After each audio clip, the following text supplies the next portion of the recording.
Hi friends, welcome to Sajisha Kitchen.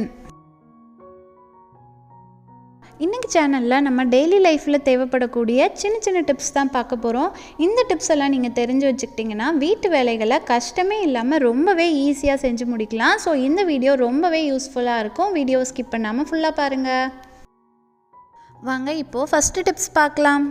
நம்ம எல்லாருக்குமே வெங்காயம் கட் பண்ணும்போது கண்டிப்பாக கண்ணிலேருந்து தண்ணி வந்துடும். அதுவும் அதிக அளவில் வெங்காயம் கட் பண்ணோம் அப்படின்னா தாரையாக கண்ணீர் வரும். கவலைப்படாதீங்க, வெங்காயம் வெட்டும்போது கண்ணிலேருந்து தண்ணி வராமல் இருக்கிறதுக்கு ரொம்பவே சிம்பிளாக இந்த டிப்ஸை ஃபாலோ பண்ணுங்கள். வெங்காயம் கட் பண்ணுறதுக்கு முன்னாடி கட்டிங் போர்டில் கொஞ்சம் கூட தண்ணி இல்லாமல் தொடச்சிருங்க. அதுக்கப்புறமா ஒரு மூடி வினிகரை கட்டிங் போர்டில் ஊற்றிட்டு நீங்கள் வெங்காயம் கட் பண்ணுற இடத்துல அந்த வினிகரை கை வச்சு நல்லா இந்த மாதிரி ஸ்ப்ரெட் பண்ணி விட்டுருங்க. நம்ம கட்டிங் போர்டில் வினிகரை ஊற்றி ஸ்ப்ரெட் பண்ணும்போது அதில் ஏதாவது தண்ணி இருந்துச்சுன்னா அந்த வினிகர் டைல்யூட் ஆகிடும். ஸோ நமக்கு அந்த அளவுக்கு எஃபெக்ட் இருக்காது. அதனால தான் நம்ம கட்டிங் போர்டில் ஃபஸ்ட்டு தண்ணி இல்லாமல் தொடச்சி எடுத்துக்கிறோம். இப்போது இந்த வினிகர் மேலே வச்சு நம்ம வெங்காயத்தை கட் பண்ணும்போது அந்த வினிகரில் இருக்க ஆசிட் வெங்காயத்தில் இருக்க ஆசிடை நியூட்ரலைஸ் பண்ணிடும். ஸோ நம்ம எவ்வளோ வெங்காயம் கட் பண்ணினாலும் நமக்கு கண் எரிச்சலோ கண்ணில் இருந்து தண்ணியோ வராது. சமைக்கிற எல்லாருமே கண்டிப்பாக வெங்காயம் கட் பண்ணி தான் ஆகணும். ஸோ இந்த டிப்ஸ் ரொம்பவே யூஸ்ஃபுல்லாக இருக்கும். இப்போது செகண்ட் டிப்ஸ் பார்க்கலாம். பெரியவங்கெல்லாம் கார்னை ஸ்டீம் பண்ணி அப்படியே சாப்பிட்ருவோம். பட் சின்ன பசங்க பார்த்திங்கன்னா இந்த மாதிரி ஒன்றா உதிர்த்து கொடுத்தா மட்டும்தான் சாப்பிடுவாங்க. பட் இந்த மாதிரி ஒவ்வொன்றா எடுக்கிறதுக்கு நமக்கு ரொம்பவே டைம் ஆகும். ஒரே நிமிஷத்தில் மொத்த கார்னையும் தனித்தனியாக எடுக்கிறதுக்கு ஒரு சூப்பரான டிப்ஸ் தான் பார்க்க போகிறோம். அதுக்காக நம்ம இன்றைக்கி ஒரு சிசர் தான் யூஸ் பண்ண போகிறோம். அந்த சிசர் பார்த்திங்கன்னா ப்ராடாக இல்லாமல் இந்த மாதிரி நேரோவாக நீட்டமாக இருக்கணும். சிசரை கரெக்டாக அந்த கார்ன் ஸ்டார்ட் ஆகிற இடத்துல வச்சு இந்த மாதிரி லைட்டாக ப்ரெஸ் பண்ணி குத்தும்போது அந்த கார்ன் இந்த மாதிரி ஒவ்வொன்றா தனித்தனியாக வெளியில் வந்துடும். கொஞ்சம் கொஞ்சமாக இந்த மாதிரி நீங்கள் சிசரை வச்சு பண்ணிங்கன்னா அந்த ரோவில் இருக்க மொத்த கார்ன் முத்துக்களுமே இந்த மாதிரி ஈஸியாக வெளியில் வந்துடும். உங்களுக்கு வீடியோவில் பார்க்கும்போதே தெரியும்னு நினைக்கிறேன். அந்த ரோவில் இருக்க கார்ன் கர்னல்ஸ் எல்லாமே ரொம்ப ஈஸியாகவே இப்போது ரிமூவ் ஆயிடுச்சு. நீங்கள் ஒரு ரோவை மட்டும் இந்த மாதிரி ரிமூவ் பண்ணிங்கன்னா போதும். அடுத்தடுத்த ரோவை இந்த மாதிரி நீங்கள் லைட்டாக ப்ரெஸ் பண்ணினாவே போதும். ரொம்ப ஈஸியாகவே அந்த முத்துக்கள் எல்லாம் ரிமூவ் ஆகிடும். உங்களுக்கு வீடியோவில் பார்க்கும்போதே தெரியும்னு நினைக்கிறேன் எவ்வளோ ஈஸியாக நம்ம ஒவ்வொரு முத்துக்களாக தனித்தனியாக ரிமூவ் பண்ணுறோங்கிறத. இந்த மாதிரி கார்ன் கர்னல்ஸை தனித்தனியாக ரிமூவ் பண்ணுறதுக்கு ரொம்பவே ஜாலியாக இருந்துச்சு. பார்க்குறதுக்கும் ரொம்பவே அழகாக இருந்துச்சு. நீங்கள் கார்னை குக் பண்ணுறதுக்கு முன்னாடி தான் இந்த மாதிரி ரிமூவ் பண்ணணும். ஏன்னா நீங்கள் குக் பண்ணிட்டீங்கன்னா அது இன்னும் கொஞ்சம் சாஃப்ட் ஆகிடும். ஸோ நம்ம ரிமூவ் பண்ணும்போது ஒரு சில கார்ன் உடஞ்சி வேஸ்ட்டாக போயிடும். ஸோ நீங்கள் குக் பண்ணுறதுக்கு முன்னாடி இந்த மாதிரி தனித்தனியாக ரிமூவ் பண்ணிவிட்டு அதுக்கப்புறமா ஸ்டீம் பண்ணி எடுத்துக்கோங்க. பாருங்கள், ஒரு நிமிஷத்துக்குள்ளேயே நம்ம கார்ன் எல்லாத்தையும் தனித்தனியாக பிரித்து எடுத்துட்டோம். இந்த மெத்தடில் நீங்கள் கார்ன் கர்னல்ஸை ரிமூவ் பண்ணி எடுக்கும்போது ஒரு கார்ன் கூட உடஞ்சி வேஸ்ட் ஆகாது. பாருங்கள், ஒவ்வொரு கார்ன் கர்னல்ஸும் முழுசாக இருக்குது. இந்த டிப்ஸ் ரொம்பவே யூஸ்ஃபுல்லாக இருக்கும். நீங்களும் ட்ரை பண்ணி பாருங்கள். இப்போது அடுத்த டிப்ஸ் பார்க்கலாம். நம்ம எல்லாருக்குமே தெரியும் பாவக்காய் சாப்பிட்டா கசக்கும் அப்படின்னு. பட் நம்ம என்ன தான் செஞ்சாலும் அந்த கசப்பை நம்மளால் ஃபுல்லாக ரிமூவ் பண்ண முடியாது.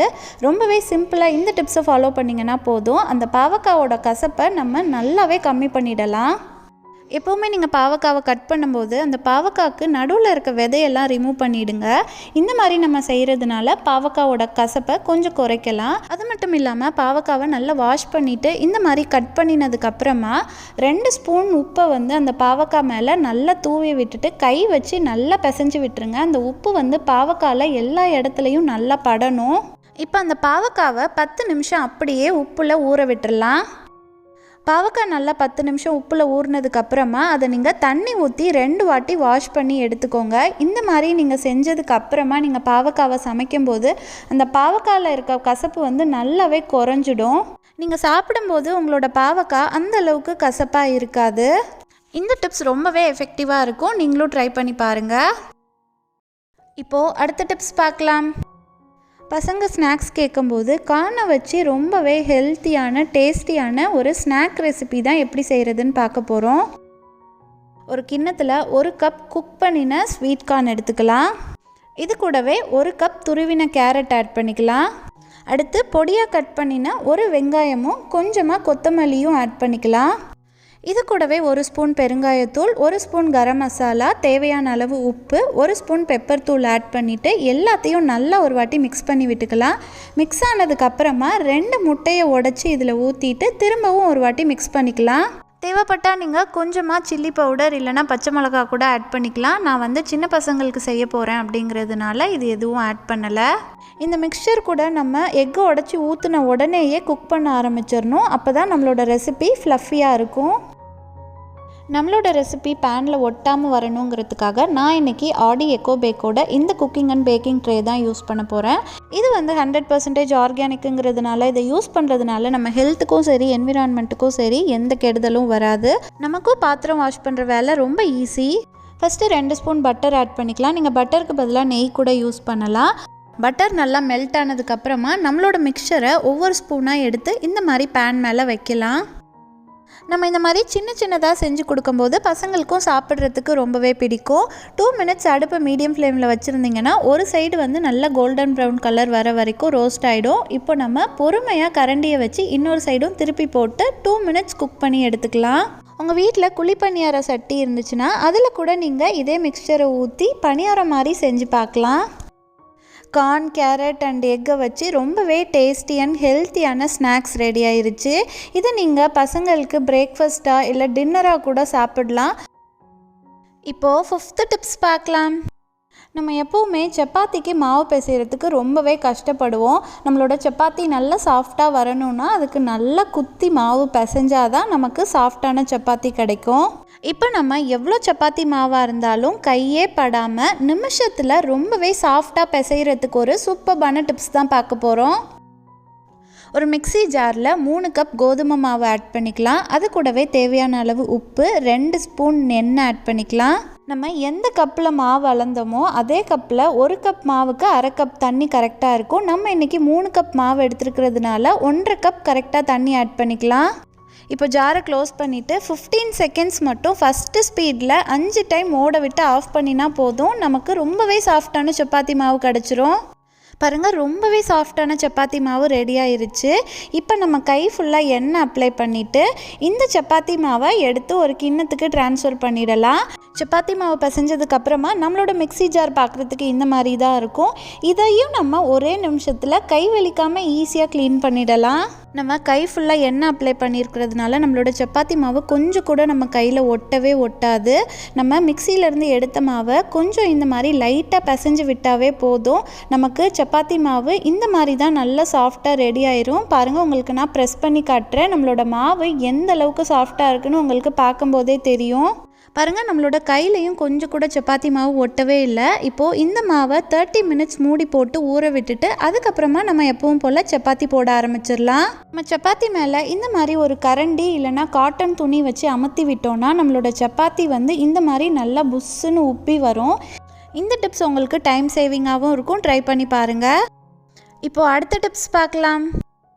சப்பாத்தி மாவு பிசைஞ்சதுக்கப்புறமா நம்மளோட மிக்ஸி ஜார் பார்க்குறதுக்கு இந்த மாதிரி தான் இருக்கும். இப்போ இதை நம்ம ரொம்பவே ஈஸியாக எப்படி க்ளீன் பண்ணுறதுன்னு பார்க்கலாம். வெதுவெதுப்பான தண்ணியை ஜாரோட பாதி அளவு ஃபில் ஆகிற வரைக்கும் ஊற்றிக்கோங்க. கண்டிப்பாக தண்ணி வெதுவெதுப்பாக மட்டும்தான் இருக்கணும், கொதிக்கிற தண்ணி ஊற்றக்கூடாது. இப்போது இது கூடவே நம்ம கொஞ்சமாக டிஷ்வாஷ் லிக்விடும் ஆட் பண்ணிக்கலாம். இப்போ இதை நம்ம மிக்சியில் வச்சு 2 சுற்று மட்டும் ஓட விட்டு எடுத்துக்கலாம். மிக்சியை ஓட விட்டு எடுத்ததுக்கப்புறம் பாருங்கள், அந்த டிஷ்வாஷ் லிக்விட் வந்து தண்ணியோட மிக்ஸ் ஆகி இந்த மாதிரி தான் இருக்கும். இப்போது இதை நம்ம 10 நிமிஷம் அப்படியே ஊற விட்டுட்டு அதுக்கப்புறமா தண்ணியை குலுக்கிட்டு கீழே ஊற்றிடுங்க. அதுக்கப்புறம் எப்பவும் போல் வாஷ் பண்ணி எடுத்துக்கோங்க. வாஷ் பண்ணினதுக்கப்புறம் நம்மளோட மிக்ஸி ஜார் பார்க்குறதுக்கு இந்த மாதிரி தான் இருக்கும். பாருங்கள், எந்த இடத்துலையும் கொஞ்சம் கூட மாவு இல்லவே இல்லை, ரொம்ப சுத்தமாக இருக்குது. மாவு பிசைஞ்சதுக்கப்புறமா நம்ம வெந்நீரில் ஊற வைக்கிறதுனால அந்த மாவு எங்கெல்லாம் ஒட்டிகிட்டு இருக்கோ அந்த இடத்துல இருந்தெல்லாம் ரொம்ப ஈஸியாக ரிமூவ் ஆகி வந்துடும். இப்போது அடுத்த டிப்ஸ் பார்க்கலாம். நம்ம வீட்டுக்கு பல்லி, எறும்பு, கரப்பாம்பூச்சி இது எதுவுமே வராமல் இருக்கிறதுக்கு ரொம்பவே எஃபெக்டிவான ஒரு டிப்ஸ் தான் பார்க்க போகிறோம். இது செய்கிறதுக்கு நமக்கு தேவை ஒரு பெரிய வெங்காயம். பெரிய வெங்காயத்தை இந்த மாதிரி சும்மா மீடியம் சைஸில் சாப் பண்ணி மிக்ஸி ஜாரில் ஆட் பண்ணிக்கோங்க. இது கூடவே 2 பல் பூண்டு, 1 ஸ்பூன் பேக்கிங் சோடா, 2 மூடி வினிகர் ஆட் பண்ணிக்கலாம். இது கூடவே நம்ம 1/2 டம்ளர் தண்ணி ஆட் பண்ணிவிட்டு நல்ல பேஸ்ட் மாதிரி அரைச்சி எடுத்துக்கலாம். அரைச்சி எடுத்ததுக்கப்புறமா இதை நம்ம ஒரு கிண்ணத்துக்கு ட்ரான்ஸ்ஃபர் பண்ணிக்கலாம்.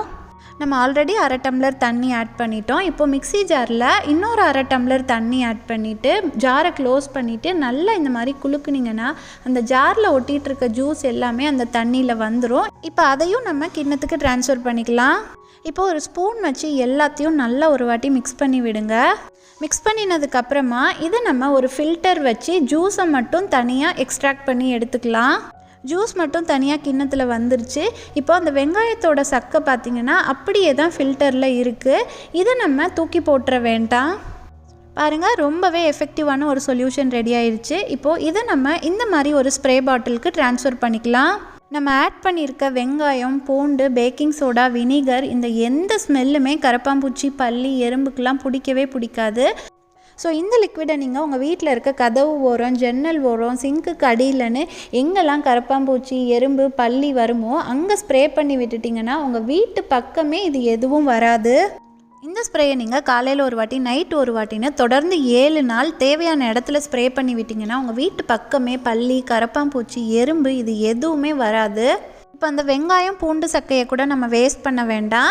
ஒரு டிஷ்யூவை இந்த மாதிரி 2ஆக மடித்து சின்னதாக கட் பண்ணி எடுத்துக்கோங்க. இப்போ அந்த வெங்காய சக்கையை இந்த மாதிரி சின்னதாக பால் மாதிரி உருட்டி அந்த டிஷ்யூ மேலே வச்சுக்கலாம். நம்ம வீட்டில் கட்டிலுக்கு அடியில், இந்த மாதிரி கபோர்டுக்கு அடியிலெல்லாம் ஸ்பேஸ் கம்மியாக இருக்கிறதுனால நம்மளால் ஸ்ப்ரே பண்ணி விட முடியாது. அந்த மாதிரி இடத்துலலாம் இந்த மாதிரி நம்ம டிஷ்யூவில் வச்சுருக்க வெங்காய சக்கையை அடியில் வச்சு விட்டாவே போதும். அந்த ஸ்மெல்லுக்கு அந்த இடத்துல எந்த பூச்சியும் வராது. நீங்கள் ஒரு டைம் ரெடி பண்ணின லிக்விடை 2 நாள் வரையும் ஃப்ரிட்ஜில் வச்சு யூஸ் பண்ணலாம். அதுக்கப்புறம் திரும்பவும் ஃப்ரெஷ்ஷாக ரெடி பண்ணி யூஸ் பண்ணுங்கள். அப்போ தான் நல்ல ரிசல்ட் கிடைக்கும்.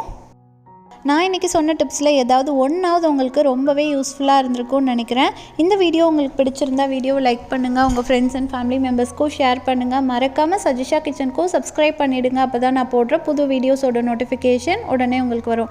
இதே மாதிரி நிறைய kitchen tips, home tips and reviews, ideas videos நம்மளோட சேனலில் இருக்குது. அதோட லிங்க் நான் உங்களுக்கு டிஸ்கிரிப்ஷனில் தரேன். உங்களுக்கு டைம் இருந்தால் அதையும் பார்த்து என்ஜாய் பண்ணுங்கள். இன்னும் வேறு என்னெல்லாம் டிப்ஸ் வேணுங்கிறதையும் எனக்கு கமெண்ட்ஸில் சொல்லுங்கள். நான் நெக்ஸ்ட் வீடியோவில் அப்லோட் பண்ணுறேன். இவ்வளோ நேரம் பொறுமையாக வீடியோ ஃபுல்லாக பார்த்ததுக்கு தேங்க்யூ ஃப்ரெண்ட்ஸ். அடுத்து ஒரு சூப்பர்பான வீடியோவில் மீட் பண்ணலாம். டாட்டா.